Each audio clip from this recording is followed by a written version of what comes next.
Welcome to BNEWS Weekly. I'm Phil Gallagher, along with BNEWS reporters Greg Walsh, Tad Stefanak, Robert Paris, and Chris Flaherty, Peter Brown with the weather, Gretchen Carey with the community calendar, and Anthony Matos with sports. Thank you for joining us. Taking the helm of the Town of Burlington Planning Department is new Planning Director Elizabeth Bonventre.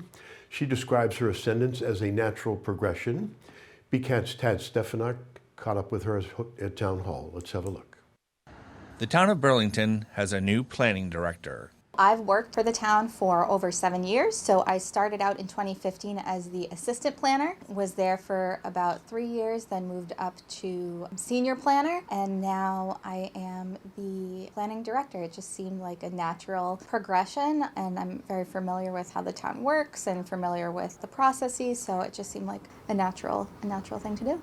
From a high level perspective, the planning board is in charge of adhering to Massachusetts general law regarding site plan review, subdivision control, and special permits. We administer all those permits, and so that's a big part of what we do in this department. The other side of planning is long-range planning, so that's the master plan, that's open space plan, that's street design plan. I'm doing a lot of work with Melissa Tantaglis in the Economic Development Department. She recently got a grant to look at form-based zoning on Mall Road Middlesex Turnpike corridor to look at economic development and zoning changes there. We are looking at the town center for potentially looking to kind of revamp that area. MBTA communities is something a lot of people have been hearing about, so that is a mandate from the state government requiring that we provide locations where multifamily housing can be provided by right. One of the big things that I kind of want to do long term, and I know this is also a vision of Melissa Tantaglis in economic development, is get a connection going to the Minuteman Bikeway. People talk about traffic. I know we've been talking a lot about the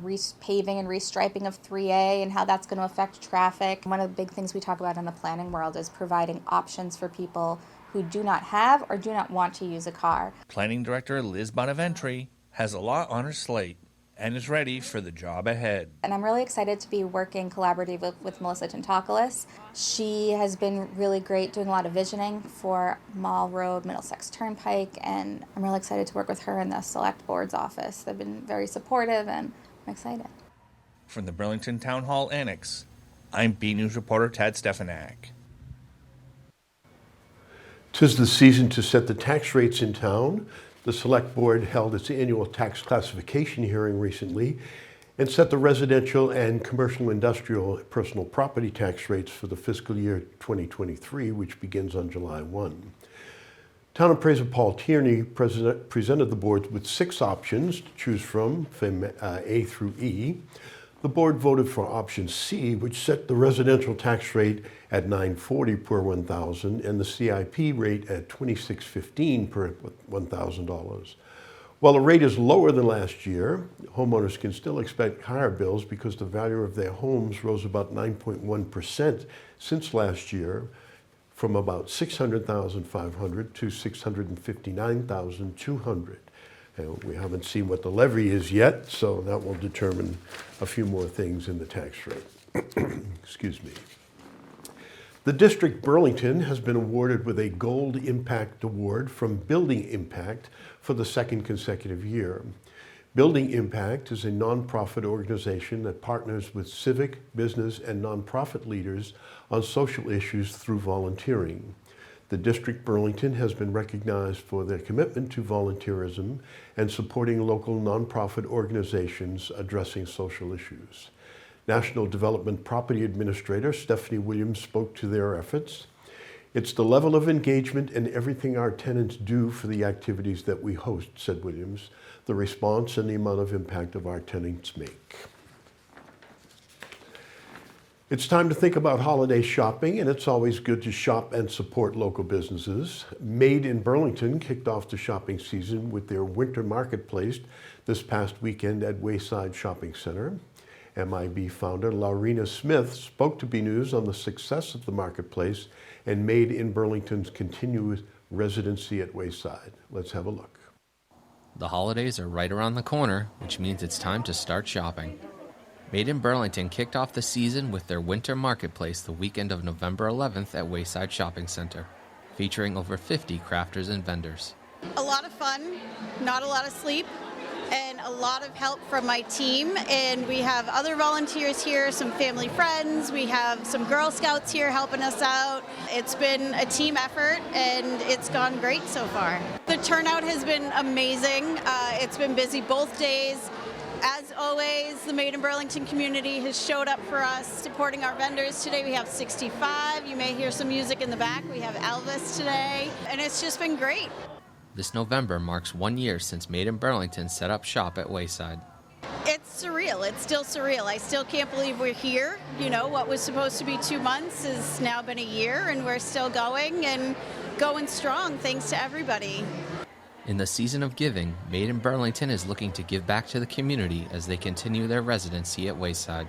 Today we are having a raffle because we are starting a scholarship to help give back to the community. The scholarship is going to be for a student pursuing the arts, and hopefully in 4 years they'll be selling in our shop that will still be here. Until next time, this is Chris Flaherty for BNEWS Weekly. There was much to celebrate at the Select Board meeting Monday evening. 5 members of the Burlington Police Department were promoted in front of a line of officers, friends, and family members. Burlington Police Department Chief Thomas Brown made the recommendations before the board. The board, in return, voted 5-0 for each of the 5 candidates. Those receiving promotions were Lieutenant Kevin Cooney to Captain, Sergeant Gerard McDonough to Lieutenant, Sergeant Thomas Carlson to Lieutenant, Officer Joseph Papsadero to Sergeant, and Detective James Hannafin to Sergeant. In other police news, Burlington Detective Paul Callahan was recognized by the U.S. Department of Justice for his work on a drug investigation as part of a federal task force. Callahan, a 19-year veteran of the Burlington PD, was one of about 30 recipients recognized at the Moakley Federal Courthouse in Boston last month. Awardees were nominated by Assistant U.S. Attorney working in Boston. Callahan, who has served on the U.S. Drug Enforcement Agency's Tactical Diversion Squad task force for 14 years, and former task force officer Lieutenant Christopher Jones of the Marshfield Police Department, earned the DOJ's Investigative Achievement Award for their work on an investigation into a local doctor who illegally prescribed more than 110,000 Adderall pills in exchange for cash payments. Congratulations. And finally, in police news, the Burlington Police Department's motorcycle program is back on the road, headed up by Gerard McDonough, who was among the officers promoted at the Select Board meeting. He reports community engagements has been a big winner. The motorcycle has also proven to be very useful in some of the town's more congested intersections and escorting school buses safely to and from school. When Director Bill Lichtenstein has Writer-director Bill Lichtenstein has a new book, WBCN and the American Revolution, for those of you who are old enough to remember WBCN, which is a companion piece to his documentary of the same name. He visited the Burlington Public Library recently to show his documentary and talk about the book. Let's have a look.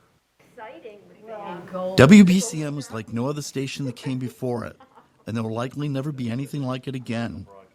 Bill Lichtenstein, a writer and director, recognized this when he released his documentary, WBCN and the American Revolution. Now he has written a book, a sort of companion piece to the documentary. In it, after reading countless stories and poring through hundreds of photos, you soon discover BCN was a pirate radio station with a strong signal. Inevitably, when you make a documentary, but we decided rather than just leave them on the cutting room floor that we would do a book. And so MIT Press published it. It's got about 400 photos and graphics, and it's won 3 awards. And it really tells the story of the late 60s and early 70s through the prism of this radical underground radio station. A school project to find a volunteer job turned out to be Bill Lichtenstein's introduction to a station that would change his life. I was actually in the 9th grade in Newton, Massachusetts, in an open classroom program. And one day a week, we had to go get volunteer jobs somewhere. And BCN had just come on the air not long before that. And everybody loved the station. I called and said, do you need help? And they were just starting a listener line with volunteers answering the deluge of phone calls they had. So that's how I started there. Even as a teenager, Lichtenstein could tell something special was happening at the station. Whether broadcasting atop the Prue or at its final resting place on Boylston Street in the shadows of Fenway Park, it was the place to be. Everything in those days seemed like was moving very quickly. It was special in the sense that if there was anything going on in Boston, if a big band was in town or somebody was, speaking who was important, they would all cross paths with the station. Adding the name American Revolution to the book and documentary was an easy decision. Early on, BCN itself told the world it was heading up the revolution. If you were listening on the air, announcers would say, "You're listening to WBCN, the American Revolution." And I think it was to serve notice that this was really, part of what was then kind of the vanguard of dissent and, really trying to change a lot of what America had been in the 50s and early 60s. So we kept that, and the theme, the American Revolution, is sort of woven into the film in a number of different ways in the book as well. And now it's time for our revolutionary new experiment in radio. This is WBCN in Boston. It's unmistakably the place, to be and sort of the center of all of the action in those days in Boston. In the early days, the power and influence BCN had on the counterculture was backed with power, as in wattage. It was extremely radical underground station, but it wasn't in the basement of some church. Right. It sat atop the Prudential building, Right. and it was 50,000 watts, which meant when they said something on the air, people in 5 states could hear it, and that was a tremendous power that station had. If you buy the book, you have to own the movie too, right? Yes. There's a lot of They go different... hand in hand. Well, hopefully, I think if people either watch the movie, they're going to want to get the book, or if you have the book, then you'll want to see the movie. The movie is great because it just is filled with all of the music from that era. This is Greg Walsh signing off at BCAT News. The talk is we might be headed into a warming trend as the holidays approach. It's time to check in with BNEWS meteorologist Peter Brown, followed as always by the community calendar with Gretchen Carey. Well, hello everyone, this is Peter Brown with Local Weather for the next 7 days. Here we are heading in towards the Thanksgiving Day forecast. I know it's hard to believe that we are that far through fall. We are almost into winter, and it is certainly going to feel like winter here in the Burlington area over the next week or so. Starting out our period on Friday, as you start to think about having to go out to the grocery stores to buy all of that food for your Thanksgiving Day gatherings coming up, it is going to be cold out there. You are going to have to bundle up starting on Friday. Temperatures only in the mid-40s with a little bit of a breeze, so very chilly out there.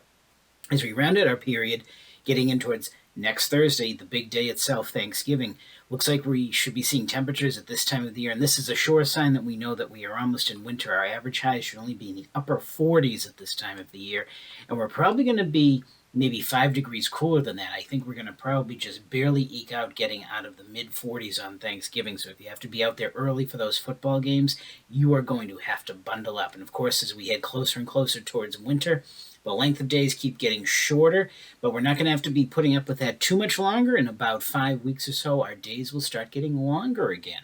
So a little bit of a silver lining here towards all of the cold winter coming up. And as we go ahead, let's take a look what the Climate Prediction Center is calling for us in terms of temperatures and precipitation over the next 7 days. And looking at our temperature map, they look like they're calling for us to have below average temperatures here in New England, especially here in the New England area in the Northeast. It's going to be very chilly out there. That's definitely what I'm seeing. No warmth whatsoever unless you head out west or way down to South Florida. Now, looking at our precipitation chances, they're calling for us to have above average precipitation. Now, not really seeing that right now in the 7-day forecast. It's looking like it's going to be pretty dry and wall-to-wall sunshine. However, the caveat to this is we do have the chance of seeing a very messy storm moving its way towards us at the tail end of Thanksgiving, get in towards next Friday. We're going to have to keep an eye on that. If that system speeds up a bit, it could cause for quite a messy Wednesday evening. Of course, one of the busiest travel days of the year, and we definitely don't want to deal with that. So keep your eyes tuned and your ears out there and listening to your local weather forecasts on your local media outlets, as we're going to see the chance again of a very messy, either very cold rain or maybe even some snow mixed in with that. So just keep an eye on that. So let's go ahead and take a look at those 7 days of weather coming up. And again, like I said, pretty much what you see is what you get for the next 7 to 10 days here. It is going to be very chilly out there, nearly 25 to 30 degrees colder than it was at the tail end of last week. Temperatures only in the low 40s. Even on when we get into Sunday, we don't think temperatures are going to get out of the upper 30s. So a real January feel to the air out there. Extremely chilly out there. If you're out at night, temperatures way down in the teens. We moderate a little bit getting into the work week, but again, still below average. Temperatures only in the low to mid 40s. And again, keep our eyes on to Thanksgiving next week. We want to keep an eye on that. We may have the chance of seeing a very messy storm and potentially a pretty powerful storm trying to develop just south of New England. So let's keep an eye on that. Hopefully that won't affect us too much. But again, it bears watching. So everyone, get out there, have a great week, enjoy the weather, and happy Thanksgiving to you and your family.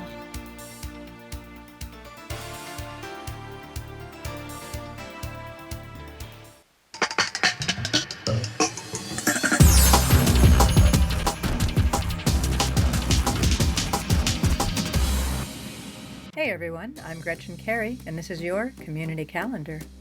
On November 22nd at 10:30 a.m., the Made in Burlington store will be having a peaceful Christmas card making class. To register and for more information, go to the following website. On November 23rd, the Burlington Public Library will be handing out take-home turkey craft kits from 10 a.m. to 3 p.m. Kits will be best for pre-K through grade 3, but all children are welcome to take one. On November 27th from 12 to 3 p.m., Help Us will be having an exhibition of kindness event at the Burlington Mall. I'm Gretchen Carey, and that was your Community Calendar. In sports, a couple of Burlington High School teams are still in the playoffs, so let's check in with Anthony Matos. Hey everyone, I'm Anthony Matos, and this week's sports report. A couple of teams are still in the MIA playoff tournament. The Roundup Red Devils had a non-playoff game against Newburyport on November 10th at Varsity Field. We'll go to the highlights. Red Devil football played their final home game of the season against the Newburyport Clippers on Thursday, November 10th, and they fought quite the battle. Burlington wins the coin toss, and it's time for kickoff. 11 minutes left in the first quarter, and number 9 of Newburyport catches the ball from the 25-yard line and scores the first touchdown of the evening, complete with extra point. They're already in the lead, but not for long, as our Burlington wide receiver, number 11 John Mello, catches the ball from the 45-yard line with the first Devil touchdown and the extra point to tie the game 7-7. Newburyport takes back the lead with 1 minute left on the clock, but the Devils tie the game once again in the second quarter. After a Burlington substitution, and with almost 2 minutes left in the first half, Burlington breaks that tie as wide receiver number 1 Gabe Santiago grabs the ball from the 10-yard line, and an extra point makes it 21-14 Devils. We're in the second half, and Newburyport revives the tie as they catch the ball from the 10-yard line with extra point and then takes back the lead 28-21. But Burlington refuses to stay behind with 10 minutes left in the final quarter as Red Devil wide receiver number 5, Jack Savaris, catches the ball from the 20-yard line and ties the game with extra point. While the Devils gave it everything they got, the Clippers score 2 more touchdowns, making the final score 42-28 Newburyport. The Red Devils will be tossing the pigskin one last time this season, as they travel to Bedford High School on Thanksgiving morning, Thursday, November 24th, to take on the Bedford Buccaneers. This is John Vias for BNEWS Sports. The Red Devils will close out the season on Thursday, November 24th, on Thanksgiving Day at Bedford High School against the Buccaneers. In addition, Bob Buckley of Reimer and Braustein was given a special gift as a thank you for his contributions to the football team this season. BNews Sports reporter Robert Perez has more. It was a special day for Bob Buckley as he was presented with the BHS football for his generosity to Red Devil athletics over the years. The donated football was a surprise. When I was first contacted to do this, I thought it would be, as you know, in past years, just appreciation, thank you, but it was a very nice gesture on the part of the team, and meet the 3 captains here, very impressive young men, and we will cherish it and we'll display it prominently. Not to say we won't take it out of the case on occasion, right?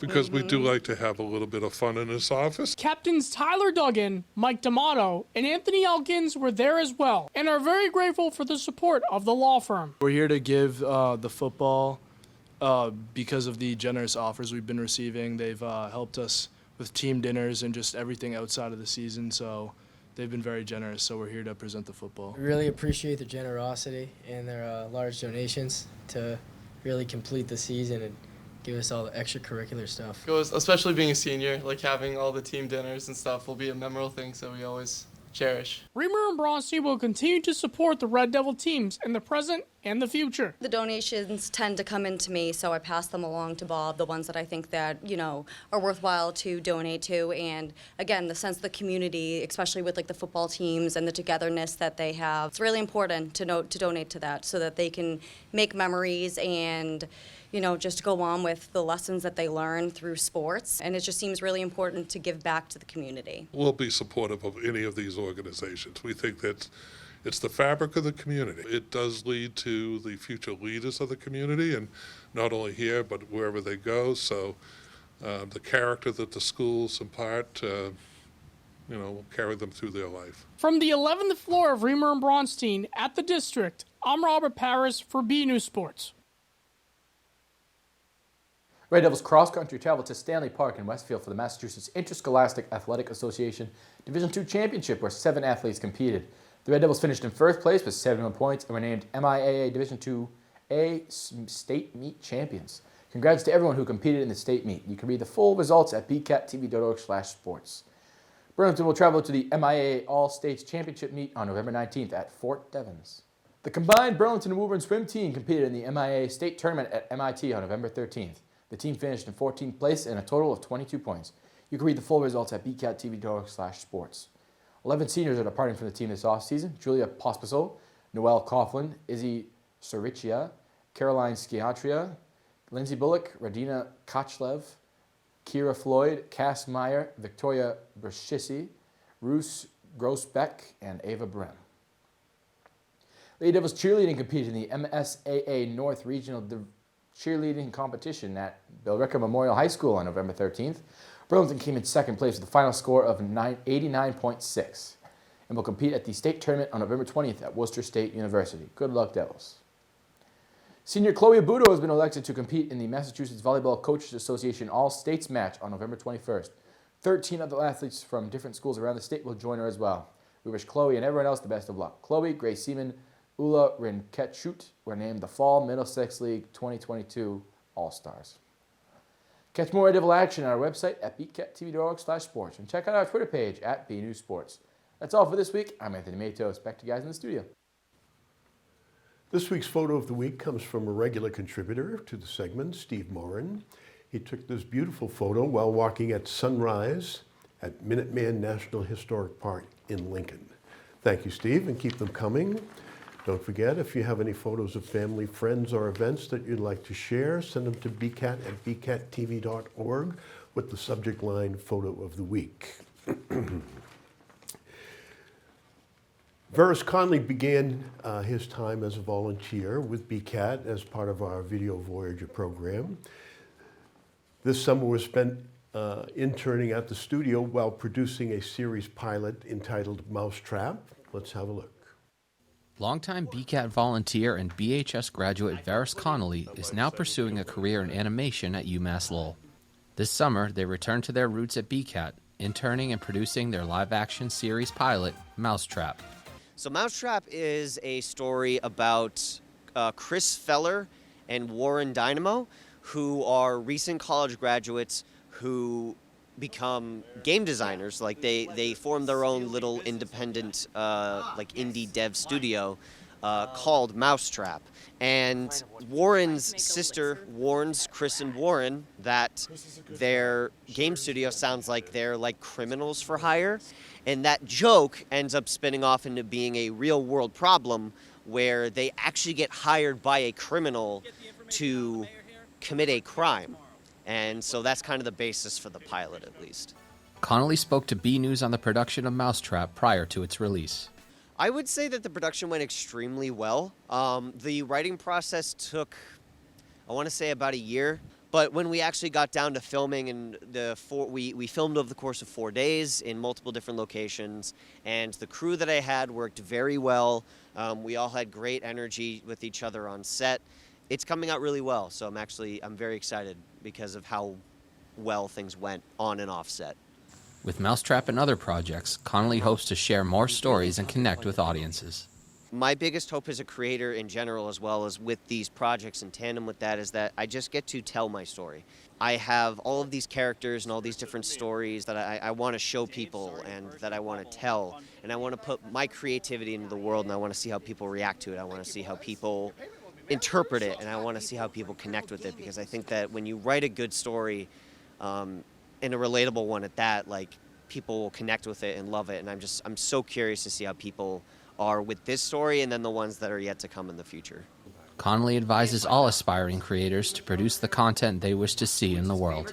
A lot of creators you always see it nowadays where people are always jumping on what's popular, jumping on what's trending, jumping on what everyone else is doing, which, it might help you get famous for like a few seconds. But when you create something that is directly from your heart or your soul or your own brain, it's genuine. You know that it's what you want. It's what you want to create, what you like. Don't just create something to hope it'll click.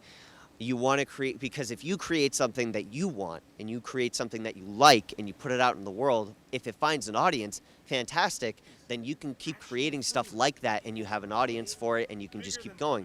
And if it doesn't find an audience, that's fine. Just go to the next project. Take the experience you learned from that project that you just did, bring it into the next one, and just keep doing what you like. And eventually you will find your audience. Until next time, this is Chris Flaherty for BNEWS Weekly. Mr. Mayor, we have a proposition for you. Thanksgiving is fast approaching, and besides wishing all of you a festive holiday, we'd like to remind you to check out our website for special events and local closings. Also a reminder, BCAT will be running our traditional BHS football marathon on Thanksgiving. Also, if you aren't aware, BCAT does send out a daily newsletter with 3 top stories happening in Burlington. You can sign up for that newsletter at bcat@bcattv.org. Okay, and that's it from the news desk here at BNEWS Weekly. I'm Phil Gallagher, along with Greg Walsh, Tad Stefanak, Chris Flaherty, Robert Paris, Peter Brown, Anthony Matos, and Gretchen Carey. Thank you for joining us.